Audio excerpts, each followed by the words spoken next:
አንድ ሐዲስ ልንገራችሁ በኒ እስራኤል ዘመን ረሱላህ ሰለላሁ ዐለይሂ ወሰለም የተረኩልን ነው ከኔ በፊት በነበሩ ህዝቦች ዘመን ይላሉ አንዲት በግየቱ من بغايا بني እስራኤል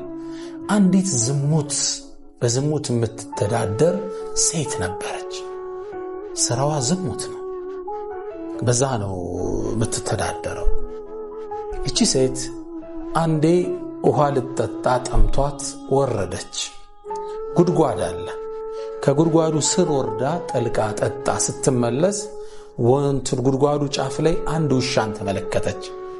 በጣም ውሃ እንደጠማው ያመላክታል አፈሩን እርጥቡን አፈር ውሃ ባገኝ ብሎ በመላሱ ይልሰዋል ከዛም ብላለች ይህ ውሻ እኮ እኔ እንደጠማኝ ነው እኮ የጠማው በጣም አዘነችለት በምን ጠልቃ ታጠጣው ያዘችው ማዕቃ የለም ለራሷ በእጇ ዘግና ነው ጠጣ የመጣችው ወረደችና ይላል ረሱላህ ሰለላሁ ዐለይሂ ወሰለም ጫማዋን አወለቀችው በጫማዋ ውሃ ይዛ ወጣችና ውሻውን አጠጣችው የዘኔታ መገለጫ አላህም ይላሉ ነብዩ ሰለላሁ ዐለይሂ ወሰለም በዚች ዘኔታዋ መሐርታ ለከሳት ይላል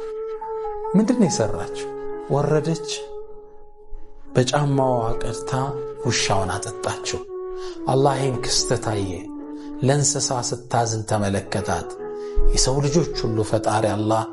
እቺን ሴት መሐራት ይላሉ